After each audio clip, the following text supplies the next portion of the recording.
بنت شردت من أهلها الأربي ووثقت رحلتها الدرامية على التيك توك. تدخل لحسابها تشوف المقاطع اللي ناشرتها، لو أي طفل يشوف إنه يقارن مع المقاطع الجدد راح يكون هاي تريد الطش. هسه تجي النسويات تسوي منها قضية وتقدم دعم إلها بدون ما تهتم الحقيقة القصة، وتجي النساء المتفاعلة تبدأ تحقق وتصير المحقق كونان. أحد المعلقات كاتبة إلها صار لي يومين ما نايمة ومتابعة قصتك، إيش هالفراغ. يجون صناع محتوى يسوون تضامن مع القضية حتى يحصلون تفاعل من النساء، لأن موضوع دسم وتجيب خوش تفاعل. تروح لآخر منشورات البنية تلاحظها أبد مو طبيعية، معزوفات، انتصار وتشكرات على هدية توصلها، تأثير كامل بمواقع التواصل الاجتماعي. مشاعر هاي البنت مو كذب ولا تمثيل، مشاعرها حقيقية والأمها حقيقية وفرحها حقيقي. هذا التناقض كله حقيقي ومو تمثيل، لكن هاي مو حقيقتها، هاي حقيقة زرعتها مواقع التواصل بيها.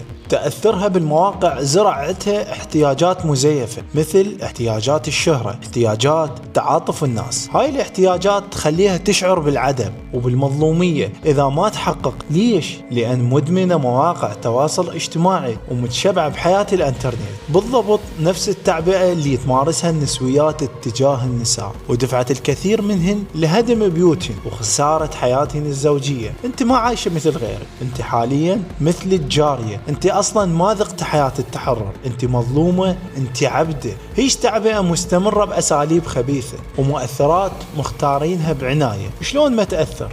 هي الزلم واحدهم كان ثور وينضحك عليهم بمنشورات ومؤثرات. تريد هاي المسكينة ما ينضحك عليها؟ تريدهن ما يشعرن بالظلم ويندفع عن الهدم بيوتهن؟ خالي، ترى اكو ناس صارت تكره مرقة الشجر اللي يحبوها بسبب المنشورات اللي تنشرها الناس ضدها، وهي مجرد أكلة ذوق شخصي يعني غير قابلة للنقاش. اكو رجال صاروا يكرهون نسائهم بسبب ضخ منشورات تتحدث عن اللون الوردي او الأسود، وما اريد اشرح اكثر إحياء وتأدبا، واعتقد فهمت قصد. اكو نساء خانت ازواجهن وصارت الصادق بكل سهولة بسبب المحتوى اللي يقنعها انه الخيانة تعويض.